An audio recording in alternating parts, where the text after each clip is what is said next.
All right. How you doing, man? Oh, the countdown is on, my guy. The countdown is on. We are 8 days and counting until the old snippy snip. No, I ain't talking about getting fixed. So I'm getting a little nervous on that. Trying to keep my brain busy, keep my mind off of it until last second, like I do my matches, basically. Hopefully, I come back with 2 nuts and a dick. I am. Hope you come back with that minus a gallbladder. Hopefully. Seeing as how that's what they're going in for. Hopefully, but you know how you people need to take are. a big Sharpie and go no with a big arrow down there. Yeah, but then knowing my luck, I'll have like this really hot nurse that's really into banging their fucking patients, and they're gonna see that and be like, "Oh, well, I guess I'll skip you then." I think it's a chance we're taking. All right. I don't want to transition yet. All right, so we've been gone a few shows. I've been sick. Blame it on me. What the fuck ever. He's still gonna blame me for it somehow, some way. Always your fault. Fuck you. All right, so Monday night, Raw's Netflix debut. We went through the match card. We know who won. It was 4 fucking matches though. But there is so much more to talk about this fucking show. There is. That cold opening. Let's start there. That. First off, WWE has some of the best production in the fucking business. They make some of the best cold openings. They make some of the best hype videos, and this was no exception. To me, it told a great story. It never lost me, but it felt like it just went a little long, man. Like if it were live in a crowd, I'm good with that. But me sitting at home, and I timed it. It was about 5.5 minutes. They could have cut 2 minutes off of that, still told the same story. Yeah. But again, it was well done. Yes, it was.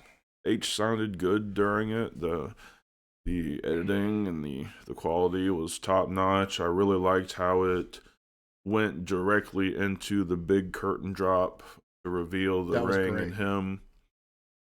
So all that was great. Started off really strong. Mm-hmm. We from there, obviously Triple H gave a small promo, thanking everybody for coming out. This is Raw on Netflix. And we kind of went straight into, I don't want to call him the final boss because this felt more like Dwayne coming out than it was The Rock. It was just Dwayne. He comes out and he's, all he's doing is basically he's MARKtastic.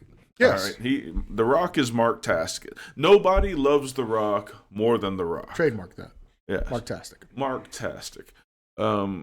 He comes out, he talks about the Netflix executives, he points Cody out, and instead of talking like final boss shit, he praises him, he thanks him. This is where they start kind of irking me a little bit. Because where was Cody?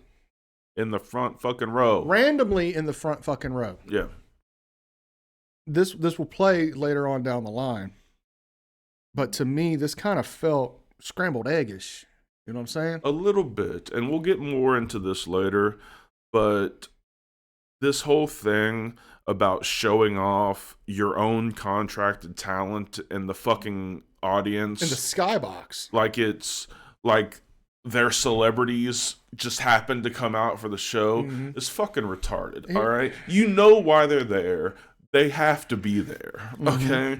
It's not a flex that Cody Rhodes is in the crowd or that LA Knight is in the crowd. I know they're on SmackDown, but they're still there because they have to be there. All right. Yeah. It's not, it's really weak to say, hey, look, all the stars are in attendance. Look at everyone that we pay to be here. Like, come the fuck up. I mean, even with like Saturday night's main event when they had all the legends sitting ringside, that kind of made sense because of how Saturday night's main event was primarily done in the 80s and early 90s. Right. So they're doing a callback. They could have done the same thing with Monday Night Raw. Mm-hmm. And I'm not saying put fucking Donald Trump in the front fucking row. Fuck that. That will, in California, you get the Hulk Hogan booze, my guy. Yeah. My God. But, I think they made the right call with X-Pac being out there. They could have put a few of the producers out there, like, Brian James or Road Dogg. Sure. And a lot of the older guys that's worked Attitude Era shit. They could have had Taker out there in fucking attendance. Now, granted, we know why he wasn't in attendance in the crowd now. But putting your mid-card guys on Raw, putting your mid-card guys from SmackDown in the front row, in the skybox, it just felt hokey. And it really took away from the time that matches could have been done. Yeah. And I've seen that. It's been one of the big complaints of this particular show. It was only 4 matches on the card. 3-hour show, and they scrapped 2 of them. Yeah, and that's one thing I don't understand. I mean, most PLEs, pay-per-views, whatever. I'm still old school. I'll call it pay-per-view. Mm-hmm. Most pay-per-views that are not the big 4, they're 5-match cards. Yeah. And I feel that this show would not have got as much gripe as far as the format of it had there been that 5th match. Go ahead and have that Chad Gable versus Pentagon, because let's face it, that's what's going to happen on Raw that's coming up. Yeah. Instead of just doing the bullshit backstage, the wasted 3 minutes. A lot of this show felt like a stall. Once again, as soon as the match is over, old King Rock had to come out and make his presence known again. What'd you call him? What are we trademarking? He's MARKtastic. He's MARKtastic. So he had to come out and give the Ulafala. Well, to be fair, when he was making his entrance at the beginning of the show after the Triple H thing, they made it very fucking known that he is now for shoot the new High Chief of the Samoan Nation. Don't ask me what the fuck the name was. I couldn't tell you right off the rip. It took me 7 months just to say Ulafala right. Yeah. So I can kind of see why that would have happened, but it didn't need to happen there.